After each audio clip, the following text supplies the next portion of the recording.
Bonsoir à tous, merci de nous rejoindre pour cette nouvelle édition. Et on commence ce journal avec l'arrivée de la fibre en milieu rural du côté de Luçon. Une réunion publique était organisée ce mercredi au Manille-Régnier pour permettre aux habitants de comprendre les enjeux et le fonctionnement de la fibre. Au total, 5 communes rurales sont concernées par son déploiement. Les Manille-Régnier, mais aussi Chanay, Léroux, La Bretonnière, La Claye et Péo. Pour Vendée Numérique en charge de la mise en place du très haut débit, l'objectif reste d'équiper tous les Vendéens d'ici à 2023. Colline Davy et Alix Lanos. La fibre continue et continuera à se développer un peu partout sur le territoire, jusque dans les plus petites communes. C'est le message qu'a voulu faire passer le département lors d'une réunion publique. Car en Vendée, les 15 000 km de câbles et les raccordements des 375 000 adresses ne sont pas financés par un acteur privé, mais par un organe public, Vendée Numérique. Lorsque les opérateurs ont été chargés par l'État d'aménager l'ensemble du territoire français, il n'y a pas eu de réponse sur la Vendée, sauf pour La Roche-sur-Yon et les Sables-d'Olonne. C'est pour cette raison que nous, les élus départementaux, mais avec les communautés de communes, nous avons décidé de créer Vendée Numérique, un organisme chargé de déployer la fibre optique sur tout le reste de la Vendée. On fera 100%. L'an prochain, tous les Vendéens devraient être équipés de cette technologie. Une mise en place nécessaire selon les habitants et une réunion importante pour comprendre le fonctionnement. C'était très important pour savoir au juste où c'est qu'on allait aller, si ça avait vraiment un coût important, si c'était vraiment efficace. C'est pas que ça soit bien, c'est nécessaire. Parce qu'on n'est pas plus bête que les gens des villes. Je pense que c'est normal que l'ensemble du territoire français soit fibré. Sans ça, on est coupé un petit peu du monde. Donc voilà, pour moi, pour les enfants aussi, pour mon fils, même pour faire du télétravail ou pour toutes nos démarches, parce que maintenant c'est de plus en plus à nous de faire les démarches aussi administratives. Plus de 2500 foyers sont concernés par le déploiement de la fibre dans cette zone de 5 communes, l'un des secteurs les plus avancés en zone rurale. On touche au plus près du quotidien de tout un chacun. Et aujourd'hui, on a des populations qui ont besoin, dans le cadre de leur travail, dans le cadre de leur activité quotidienne, d'avoir accès, comme tous les Vendéens, à cet outil. Sur ces communes, 70% des adresses sont déjà raccordées au réseau. Un exemple pour promouvoir l'égalité des territoires, l'objectif final de Vendée Numérique. 19 syndicats, ONG et associations annoncent leur union. L'objectif, parler d'une seule et même voix sur l'urgence sociale et écologique du pays. Cette union, c'est le pacte du pouvoir de vivre. Le collectif veut interpeller les candidats aux élections législatives les 12 et 19 juin prochains, des élus qui seront chargés des propositions de loi. On va les envoyer, nos propositions, aux candidats aux législatives, et on va aussi les interpeller sur d'autres sujets, sur la question du travail aussi, parce qu'en Vendée, on sait qu'il y a de la précarité dans le travail, il y a des bas salaires aussi en Vendée, donc tout ça, ça vient aussi, ça a des conséquences aussi sur la vie quotidienne des salariés. Il y a, en Vendée aussi, on a la question de pouvoir se déplacer facilement, donc ils sont aussi en milieu rural, qui peuvent être des problématiques. Après plus d'une année intensive, le centre de vaccination de Challans retrouve un peu de répit. Alors pour remercier l'investissement de tous les bénévoles et personnels soignants pendant la crise du Covid-19, une soirée était organisée en leur honneur hier soir. Un peu moins d'une centaine de personnes étaient présentes, des médecins, pompiers, infirmiers, pharmaciens et agents municipaux qui gardent plutôt un bon souvenir de leur temps passé dans ces lieux.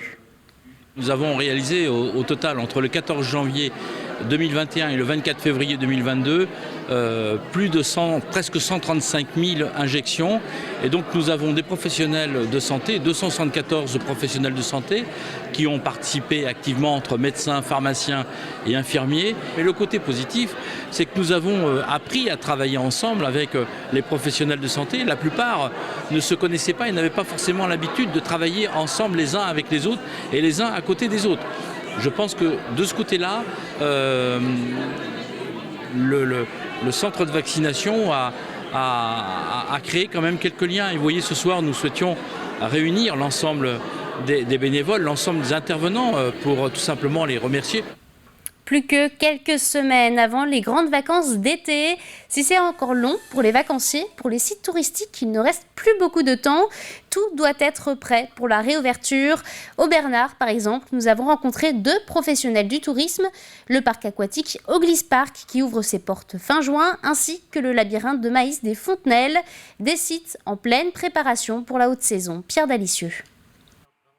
Ce parc aquatique vendéen se prépare pour la saison touristique et après ces années de pandémie, le gérant du parc s'attend à une bonne saison. Nous espérons effectivement retrouver des rythmes d'activité comme on avait connu avant le Covid, c'est-à-dire 2019, qui était pour nous une grosse saison. Malgré tout, aujourd'hui, on est sensible à la météo et ce sera effectivement la météo qui fera finalement la fréquentation du parc. Et pour être fin prêt, le parc a investi cette boutique souvenir ou encore cette nouvelle attraction pour les plus petits. 2 nouveautés qui ouvriront début juillet. Différents investissements cette année à la fois sur les aménagements pour apporter du confort, donc un aménagement effectivement de cet espace ici, donc les moussaillons, adressés aux enfants de 0 à 4 ans. C'est quelque chose qu'il fallait absolument qu'on réponde aux familles. Donc là effectivement nous avons investi plus de 280 000 € sur cette activité. Et puis ensuite on a mis en place effectivement différents points de restauration supplémentaires afin d'améliorer la fluidité dans le parc. Un peu plus loin, l'ambiance est plus champêtre. Ici, dans quelques mois, il y aura 2 labyrinthes géants de maïs. Son propriétaire est là aussi très attentif à la météo. Et étant donné que le labyrinthe s'ouvre au début des vacances scolaires, le maïs ne peut aussi ne pas être à la hauteur d'homme pour faire un bon labyrinthe. Donc on s'adapte. Et si le maïs n'est pas assez haut, ben, on ouvre quand même. Et puis si les gens ne veulent pas venir, ben, ils ne viennent pas, hein, c'est tout. Cet agriculteur s'est converti dans le tourisme. Ici, il y a même une piste d'ULM d'où il décolle pour emmener des vacanciers. J'ai lancé le labyrinthe pour pouvoir distraire les gens qui attendent leur tour pour faire le tour en ULM. Et puis comme ça m'a drainé du monde, eh bien, j'ai continué les activités. 2012, carte à pédale, après il y a eu du karting électrique. Et maintenant, il y a 2 labyrinthes.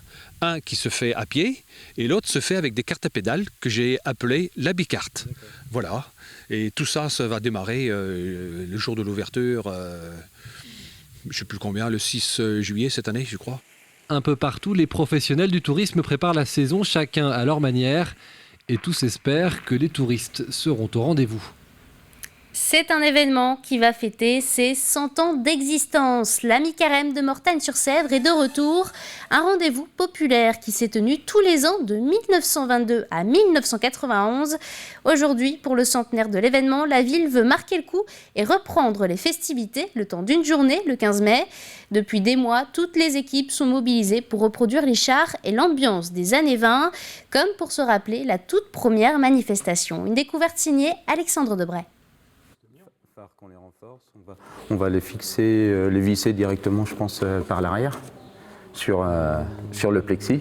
Plus qu'une grosse semaine avant le centenaire de la Mi-Carême de Mortagne-sur-Sèvre. Pour cet anniversaire, les chars rendent de nombreux hommages, comme celui-ci, aux Jeux Olympiques de 1924. C'est, oui, l'hommage à 1924 et aux 100 ans aux 100 ans de Mortagne. Et effectivement, dans 2 ans, ça fera aussi les 100 ans des JO de Paris aussi. Donc ça regroupe un petit peu toutes ces choses-là aussi, quoi. Devant, c'est très bien. Derrière, c'est impeccable aussi. Et après, il fera super les mollets parce qu'il n'y aura plus qu'à pédaler. L'idée a germé dans l'esprit du bureau de recherche archéologique de Mortagne grâce aux nombreux souvenirs de ce passé. Je vous emmène un petit peu les archives que l'on peut avoir concernant la Mi-Carême de Mortagne, puisque dedans nous avons les différents programmes depuis les premières années, et tout particulièrement celui qui est très important, c'est celui-là. 1922, la première Mi-Carême à Mortagne, le premier grand défilé carnavalesque. Comme ce char tracté par un vélo, cet autre par un véhicule Talbot, les bénévoles s'inspirent des archives et de ces images pour produire ces chars. Les gens ont joué le jeu puisqu'ils vont utiliser du bois, mais du bois de palette en fin de compte. Ils vont utiliser des éléments de tissu, de peinture qui ont été donnés par des artisans mortagnais. Il y a eu tout ce principe en fin de compte de recyclage qui a été mis en place et on réussit à faire quelque chose de plutôt bien, simplement avec quelques photos d'archives. Cette mi-carême, c'est aussi renouer avec de vieux souvenirs. Les festivités se sont arrêtées en 1991. Ses sœurs, issues d'une fratrie de 6 enfants, dont 4 reines de beauté du carnaval, ont toutes été marquées par l'événement. Elles souhaitent désormais transmettre cet héritage à leurs petits-enfants.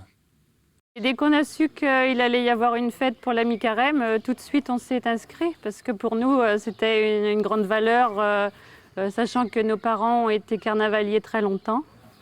Et on ne s'est pas posé de questions, on en a discuté entre nous et on a dit allez hop, on y va. Le carnaval aura lieu le 15 mai prochain. Si la municipalité souhaite célébrer uniquement le centenaire, certains rêvent déjà de fêter les 101 ans. Autre date à noter, les 25 et 26 juin pour la 37e édition du Triathlon international de Saint-Jean-de-Mont. Il revient cette année dans sa configuration normale. Organisé par le Saint-Jean-de-Mont Vendée Triathlon Athlétisme, l'événement devrait accueillir près de 1500 athlètes. 5 épreuves sont prévues pendant ces 2 jours, des parcours pensés pour tous les âges et tous les niveaux. Le principe qu'on a sur ce triathlon depuis de nombreuses années, c'est de l'ouvrir au maximum de personnes possible. En fait, c'est de faire découvrir le triathlon. Donc ça démarre par les enfants, avec qui il y a des parcours adaptés pour tous âges. On ouvre aussi un triathlon XS à la fois en relais et en open pour que les gens qui veulent découvrir le triathlon le pratiquent. On a aussi, on fait aussi un départ décalé pour les femmes. On fait aussi un triathlon pour les entreprises. On a l'ES et l'EM, enfin notamment l'EM où on a des primes équivalentes pour les hommes et pour les femmes. Enfin, on travaille ça aussi bien sur le champ de l'inclusion homme-femme, aussi que l'inclusion valide et non valide, puisque ces épreuves sont aussi ouvertes aux non valides. C'est la fin de ce journal. Merci de l'avoir suivi. Retrouvez l'actualité sportive dans 85 chronos ce soir à 18h50. Aurélien Huard reçoit les organisateurs de la Marathonnaise. Belle soirée à tous.